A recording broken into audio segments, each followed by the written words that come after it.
നമുക്ക് നോക്കേണ്ടത് എങ്ങനെ ആക്റ്റീവ് ആയിട്ടുള്ളൊരു ആൾ മാറിയിട്ട് പ്രൊഡക്റ്റീവ് ആവാൻ വേണ്ടിയിട്ട് പറ്റും. അതിന് നമുക്ക് ചെയ്യാൻ പറ്റുന്ന കുറച്ച് കാര്യങ്ങൾ, 1-2 കാര്യങ്ങളാണ് നമ്മൾ ഡിസ്കസ് ചെയ്യാൻ പോകുന്നത്. അതിൽ ഒന്നാമത്തത് എന്താണെന്ന് വെച്ചാൽ 3 ഇമ്പോർട്ടൻ്റ് ആയിട്ടുള്ള നിങ്ങളുടെ ലൈഫിൽ ഏറ്റവും അന്നത്തെ ഡേയിൽ നിങ്ങൾ ചെയ്ത് തീർക്കാനുള്ള ഏറ്റവും ഇമ്പോർട്ടൻ്റ് ആയിട്ടുള്ള 3 ടാസ്കുകൾ നിങ്ങൾ എഴുതി വെക്കുക. ഇതായിരിക്കണം നിങ്ങളെ ഫസ്റ്റ് പ്രയോറിറ്റി. നാളത്തെ ഡേയിൽ നിങ്ങളെ ഫസ്റ്റ് പ്രയോറിറ്റി എന്തായിരിക്കണം? ഈ 3 ടാസ്കുകളായിരിക്കണം.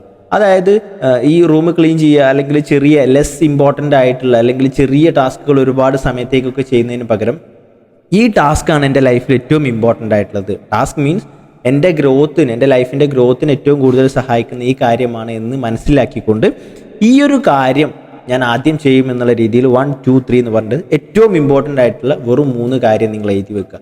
ഇതിന് നിങ്ങൾക്ക് കിട്ടുന്ന ഒരു വലിയൊരു ഗുണം എന്താണെന്ന് വെച്ചാൽ, ഒന്ന് ലെസ് കൺഫ്യൂഷനാണ്.